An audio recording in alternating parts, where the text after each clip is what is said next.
Bonjour et bienvenue pour la restitution de cet exercice photo plein soleil, un sujet super bien trouvé. J'avoue que là j'ai eu le nez creux avec le temps qu'il a fait, c'était une catastrophe. C'est un peu pareil d'ailleurs sur le sujet sur les feux d'artifice puisque la moitié sont annulés. Donc je ne sais pas si je vais continuer à vous proposer des exercices ou en tout cas des exercices qui ont un lien direct avec la météo parce que c'est quand même un peu risqué en ce moment.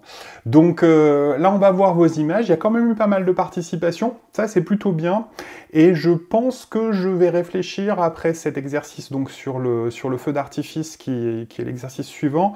Je vais réfléchir à une autre manière de vous présenter les exercices, de manière à ce que vous ayez plus le temps de les faire, qu'on puisse les traiter sous différents angles. J'ai déjà ma petite idée là-dessus, je vous en reparlerai dans la prochaine vidéo, mais on va essayer de changer un petit peu l'approche pour que, toujours avec des exercices, hein, ça changera pas, vous inquiétez pas, on va essayer de changer un petit peu l'approche pour que ce soit un petit peu plus souple et que ça nous laisse plus le temps de travailler dans des directions différentes et en fouillant un peu plus les choses. Donc on en reparlera.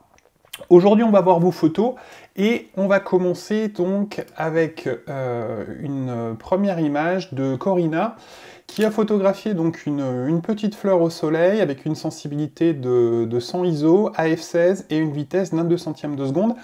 Elle a fait ça avec un Olympus, avec un objectif 60 mm en programme d'exposition manuel. Alors en positionnement, elle a pris sa photo donc allongée au ras du sol, avec la fleur dans la main gauche et le bras tendu, donc ce qui n'est pas forcément super évident pour ce genre de photo. Dès qu'on photographie un objet, c'est quand même beaucoup plus pratique de positionner l'appareil photo sur trépied pour se libérer de ses réglages et aussi se libérer les mains pour pouvoir manipuler son objet. On peut aussi tourner le petit écran orientable de manière à voir et utiliser la visée par l'écran. Je suis pas un grand fan de la visée par l'écran, mais dès qu'on est sur trépied, c'est super intéressant parce que ça nous libère, ça nous permet d'avoir une vue, comment dire, un peu plus large et moins immersive. Paradoxalement, ce qui est intéressant en reportage, c'est d'être justement dans le viseur pour être complètement immergé dans l'action et pouvoir réagir très vite. Mais là, sur des objets, sur des petites fleurs, sur du paysage, c'est bien de se mettre sur trépied et c'est bien de pouvoir utiliser l'écran arrière pour avoir un peu de distance et un peu de recul par rapport j'allais dire à l'action, mais justement à la scène plus que l'action. Alors ici, elle a fermé le diaphragme à F16, donc, et l'idée c'était d'obtenir une petite aigrette, c'est-à-dire cet effet star avec le soleil, qui donne des petites branches assez sympas. Le réglage est bon, après c'est juste une question de positionnement pour que la fleur, ou en tout cas le bord de la fleur, et les rayons du soleil passent vraiment sur le bord de la fleur, pour que l'effet matche bien. Vous êtes plusieurs à avoir joué avec cet effet-là.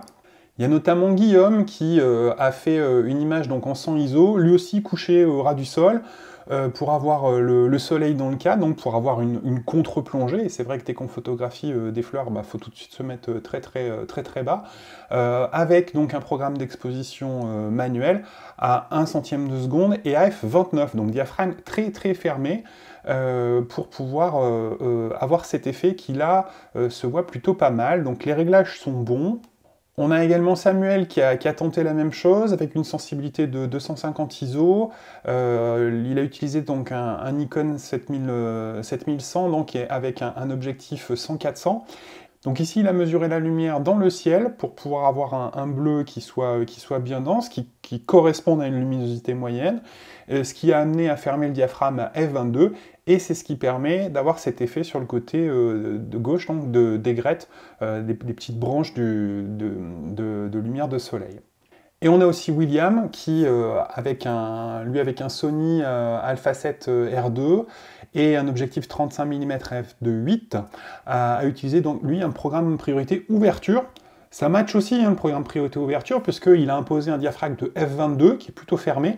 Alors il est descendu bas dans les vitesses pour le coup, avec une vitesse de 1/25e de seconde, ce qui, à mon sens, c'est un peu risqué, même avec un 35 mm, parce que on peut, dès qu'on descend au-dessous de ce qu'on appelle l'inverse de la focale, on a toujours des risques de flou de bouger. Ça l'est pas forcément avec un grand angle, et notamment avec un 35 mm, c'est tout de suite plus risqué quand on est dans des longues focales. Mais perso, j'ai toujours tendance à vouloir me garder une petite marge de sécurité. Donc là, avec un 35 mm, moi j'aurais été bien au 1/50e de seconde. Quitte à monter un petit peu la sensibilité, mais j'aime bien avoir cette sécurité-là. C'est pas une obligation, hein. Il y a la plupart des photographes s'en sortent très très bien sans monter autant dans les vitesses. Et là, en l'occurrence, ça n'a pas posé de souci. La particularité sur cette image, c'est que, alors, ce sont des bananes, c'est ce qu'il indique sur le forum, sauf que, une fois qu'on le sait, ça paraît évident, mais quand on le sait pas, ça saute pas forcément aux yeux. Et quand on... Alors, les grettes est nickel, ça, il n'y a pas de souci. Quand on joue sur des contre-jours comme ça, ce qui est bien, c'est de bien se rendre compte que ce qu'on voit à la prise de vue, c'est-à-dire le détail qu'on voit dans les zones sombres à la prise de vue, il ne va pas se voir aussi dans l'image finale, puisque ça va être complètement bouché au niveau des ombres. Donc ne pas hésiter à jouer uniquement sur la forme du contour de l'objet. Ici, on distingue un petit peu l'intérieur des bananes, mais pas forcément tant que ça, et alors c'est pas toujours possible, mais chaque fois que c'est possible, il faut essayer de positionner l'objet, ou de tricher un peu même, pour qu'on identifie bien le contour de l'objet, et que ce soit assez évident pour le spectateur. Alors vous n'avez pas joué qu'avec les aigrettes, vous avez aussi joué avec les ombres et les couleurs. Ici Michel qui nous a présenté dans un premier temps une première image avec 4 coquelicots. L'idée étant de jouer sur l'alignement des 4 coquelicots et le côté lumineux au premier plan et très sombre en arrière-plan. Alors, l'idée me semblait pas mal. La proposition que je lui avais faite, c'était d'essayer d'isoler le sujet. C'est-à-dire que 4 coquelicots, ça faisait beaucoup, d'autant plus que le fond n'était pas suffisamment... enfin, le fond noir n'était pas suffisamment large pour pouvoir couvrir l'ensemble des 4 fleurs. D'où l'idée d'essayer de se concentrer sur une seule fleur, de manière à pouvoir isoler un seul sujet et faire en sorte qu'il se détache bien sur un fond homogène. Et tout de suite, ça rend des choses qui sont un peu plus sympas. Alors au niveau de l'exposition, Michel a fait des corrections d'exposition parce que le sujet est sur fond sombre et qu'elle a utilisé une mesure globale. Ce qu'il faut savoir, c'est que si on fait une mesure globale, l'appareil photo, il va tenir compte du sujet, mais aussi de l'intégralité de la scène. Or, comme la scène, elle est globalement très sombre, il va avoir tendance à surexposer pour ramener l'ensemble de l'image sur une luminosité moyenne. Là, l'idée, c'est, pour exposer correctement, c'est soit d'aller mesurer en spot sur la couleur rouge de la fleur, puisque c'est ça qu'on veut exposer pour une luminosité moyenne, mais ça suppose d'aller bidouiller dans les réglages pour passer du mode de mesure global au mode de mesure spot. Alors si vous êtes à l'aise avec ça, tant mieux. Perso, moi je trouve que c'est une perte de temps. Je préfère zoomer dans mon image, c'est plus rapide en fait de tourner ma Mac de zoom et de m'approcher un petit peu, surtout sur une fleur de quelques centimètres, et d'aller, tout en restant en mesure globale, mesurer directement sur mon sujet sur lequel j'ai zoomé. Je vais mesurer, je bloque ma mesure de lumière, que ce soit, soit en utilisant le programme d'exposition manuel, soit en utilisant la touche de mémorisation d'exposition.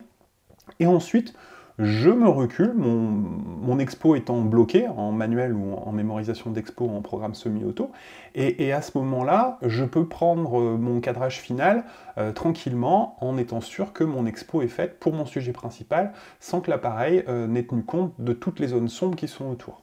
Et là, ça match plutôt pas mal. Dans tous les cas, en gardant une mesure globale et en faisant une correction d'exposition, ça marche aussi, mais ça suppose de corriger quelque chose qui aurait pu être directement calé dès le départ, sans trop se poser de questions. Alors toujours sur la couleur, c'est Annie qui a joué sur le contraste entre la couleur très très vive du transat et puis l'arrière-plan, donc assez monochrome au niveau des planches de la terrasse, et le côté très très sombre de l'arrière-plan. Alors ce côté très sombre l'a gêné un petit peu, ce qui est pas forcément anormal en plein soleil, puisque le plein soleil donne des ombres très dures, très marquées, très prononcées, très profondes. Et il ne faut pas chercher à les déboucher. En tout cas, pour l'exercice, il ne s'agissait pas d'essayer de les déboucher. Au contraire, il s'agissait plutôt d'essayer de jouer avec. Donc le fait que les ombres soient profondes et que l'arrière-plan soit sombre, pour moi, c'est pas déconnant et on va dire que c'est pas vraiment un défaut puisque c'était le jeu de l'exercice. Et au contraire, si vous avez des ombres comme ça qui sont très très marquées, profitez-en pour jouer avec.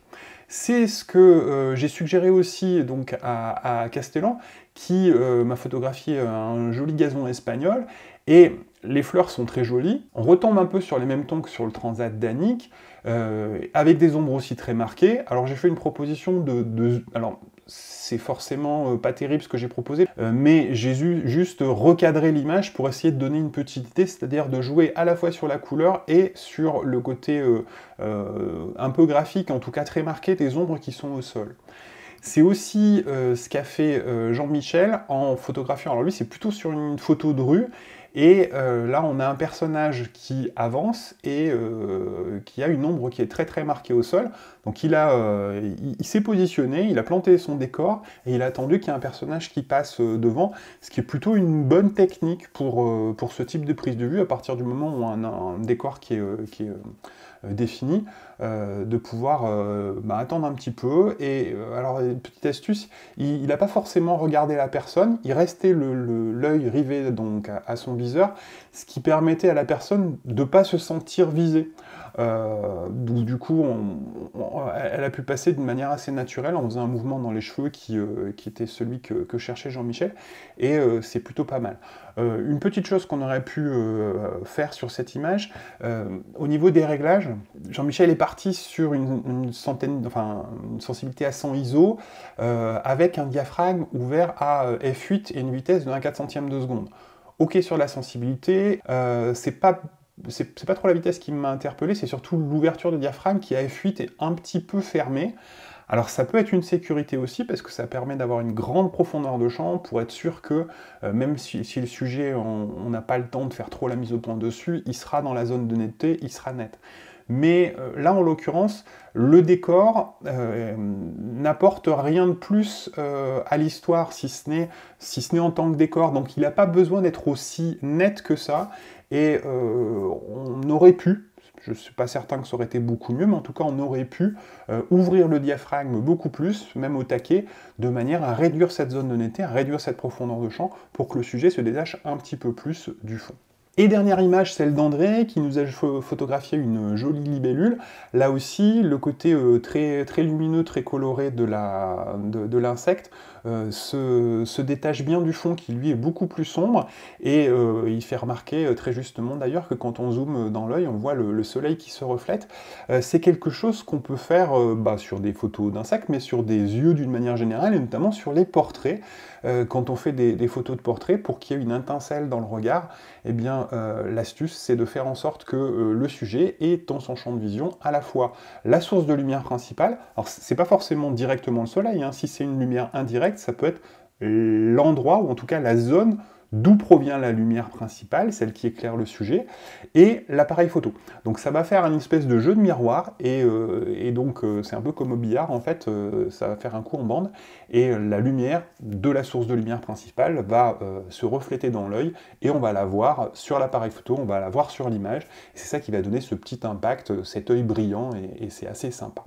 Voilà pour cette restitution donc de vos photos de plein soleil. J'espère que vous aurez l'occasion d'en refaire cet été avec une lumière qui sera un peu moins fugace. Le prochain exercice donc qui a déjà commencé, c'est l'exercice sur le feu d'artifice. Alors pour ceux qui auront la chance d'en faire, je ferai une restitution prochainement.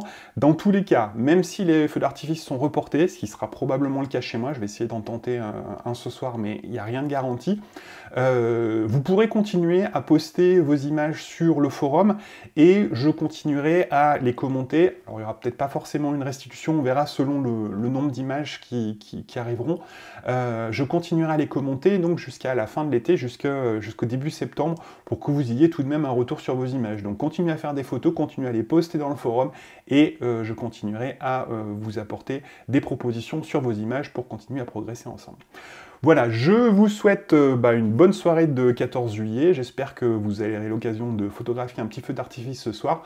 Bonne semaine et bonne photo.